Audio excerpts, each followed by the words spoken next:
All right, today we're coming to you with another episode of the Wisecrack, and today I'm taking it out to a special guest and a new guest, and he's new to the industry. I got Tom with me from Cracked Windshield Repair. So how you doing, brother? I am doing awesome. It's sunny. Customers are rolling in. Money's rolling in. It's all good.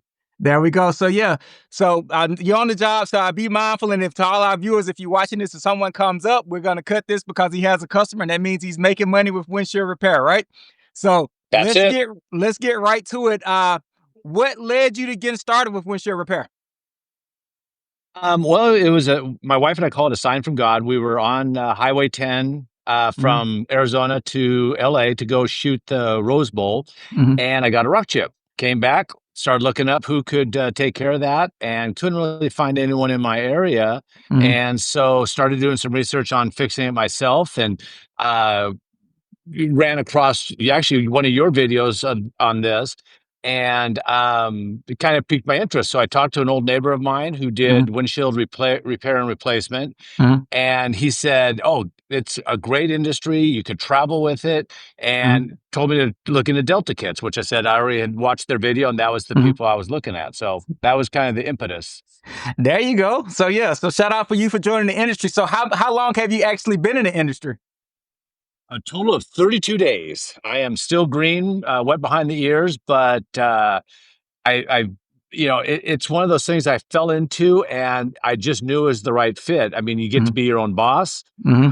you get to set your own hours, and what kind of got me started in this, besides the chip in the windshield, was I, for 25 years, was a certified arborist up in the Hmm. Northwest, owned my own business, loved the industry, enjoyed working with people, sold it so that my Hmm. wife and I could go full time in our RV, and just Right. missed doing something. But it had to be the right thing because it had to be no inventory. It Right. had to be mobile with me.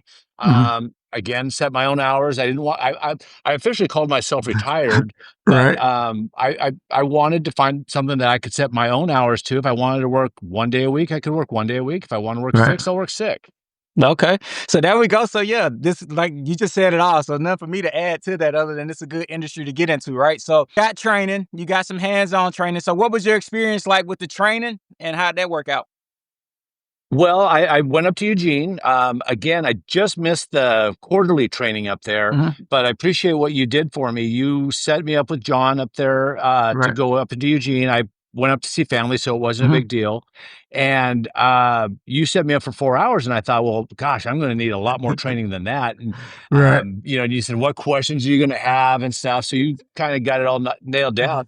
Yeah. And I went in there, and at 3.5 hours, I'm like telling John, like, okay, I'm ready to go. I need to get out of here. I got to go start fixing windshields. Yeah. And he just did a lot of hands on. It was really Mhm. good to see.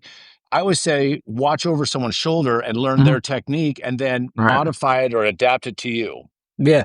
Now, shout out to John and Dewey. They're our trainers in Eugene, Oregon. They rock stars when it comes to it. They real thorough and they get the job done as far as getting you trained up and getting you comfortable, right? So you leave Eugene, Absolutely.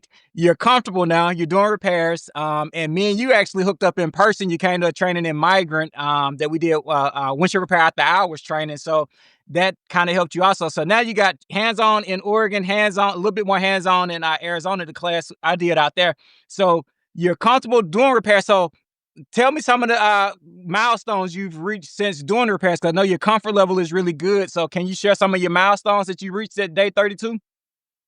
Well, I was going to say the thing that was nice about doing the repair or the training with John, Mhm. I came back and I think I worked about 2 weeks in the field myself, Right. developed my technique and my routine. And then you came Mhm. down, like you said, worked at Migrant Glass, and myself and one of my friends came with me who I got Mhm. into the industry too.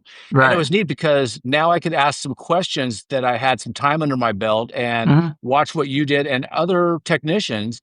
And so I Right. picked up a couple techniques, the toothbrush technique, and Mhm. the single shot injections are really kind of Mhm. cool. But that's really did help kind of spreading the training out. As Mhm. far as milestones, my goal was, and I kept just falling short, getting $500 a day. Right. And I'd get 350, 375, 450, couldn't get 500. And I text you yesterday on my 31st day, I hit 700 bucks Right. and I did my 100th windshield or my 100th customer. There we go. Well, there we go. Shout out to you So, for that. Sticking with it. 32 days in, 100 repairs and a $700 day. So for anyone who's questioning windshield repair, thinking you can't turn this from a side hustle to a part-time to full-time, hey, proof is in the pudding right here. So appreciate you for that insight right there. So I see you're outside at a tent location. So is your model just yep. all outside tent, or how else do you market to get business? Well, it was interesting because when I thought about this, again, like I said, I'm full-time RV.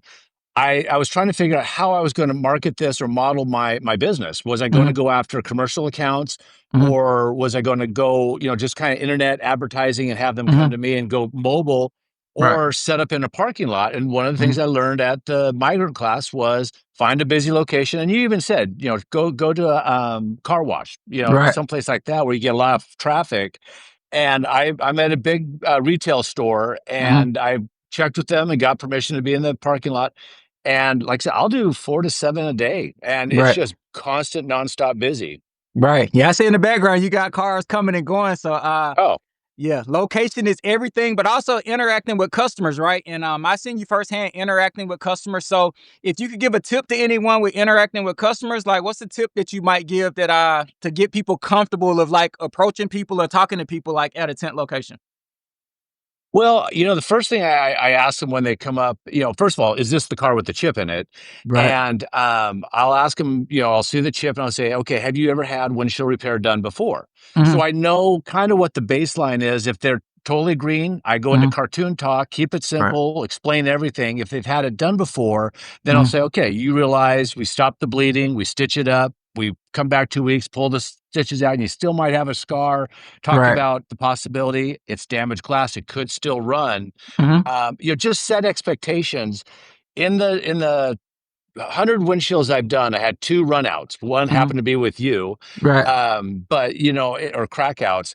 Yeah. But, realistically, I let them know, "We're dealing with damaged glass. We're gonna do Right. our best to mend it or fix it, but there's still the possibility of, A, it breaking or cracking out, and B, you're still gonna see some residual damage from the impact." Right. Now you key on that. You got to set the right expectation, and you got to let people know due to the unstable properties of damaged glass. In a rare event that this cracks out, I owe you nothing, you owe me nothing. And having two Yep. out of 100, hey, that's the nature of the beast when dealing with damaged glass. But I seen firsthand how you handle it with that customer. You handle it perfectly, and it was nothing that could happen on that. It's damaged glass; it can actually spread on you, and so that's the call to action that you try to get customers to get it repaired in the moment, so it doesn't spread on you. So it's always setting the expectation and educating people. Exactly, and, and part of it is heat. I mean, Arizona, we deal with the heat, and that's just the nature of the beast, but also too, I think one of them was my fault. I think I overpressured, when I Mhm, was adjusting the legs, that I mhm, got a little too much pressure pushing on it, and it mhm. cracked. So, again, with experience under my belt, I've learned you don't have to, strong arm everything. It's Right. gentle touch, Mhm, adding a little more pressure as you go to see what it'll handle and get mhm. the resin to flow. But you don't have to go in there with, GI force. Right, you take it slow, and I always tell people it's just like cooking. If you let the meat marinate, it's gonna in theory, it's gonna taste better. So same way with a repair. Take your time with it and let it work its process, and it'll do its thing for you. So yeah, so appreciate you for joining us and for all the information. And before I get you out of here, one last question. If you had to give any advice to someone that was looking to start a career doing windshield repair, whether it's part-time, full-time, or as a side hustle, what kind of advice would you give someone? Well, the thing is, you get what you put in, you get out what you put in. Right. And that was one of the reasons I wanted to be my own boss is because I'm a hustler. I will always work hard and I'd like to be rewarded for it. And you can be laid back. My friend that's going to join the windshield repair industry, he travels full time in his RV also. And he's just going to put a sandwich board out in front of his RV when he's in a park and just Mhm. take the people that kind of walk up. I Right. wanted to make this a business and an income, and Right. so I'm putting more hustle or more back leg into it, and, and the rewards are definitely there. You mentioned about, paying off your equipment within the first 45 days. I did it Yeah. within the first week, Yeah. and Now. I Yeah. actually first couple days. Now, there you go. So that is one big thing I try to tell people. Say, if you're looking to get started in windshield repair, let's get our return on our investment. Whether you do another repair a day in your life or not, is my goal to help you get the return on investment, regardless of what system you pay for. So that's doing a couple repairs every other day, right? Yep. But so Oh, you, easy. And I went overboard. I mean, I shirts and tent and a mhm. lot of stuff like that, and it's all paid for. I mean, we're definitely in the black now.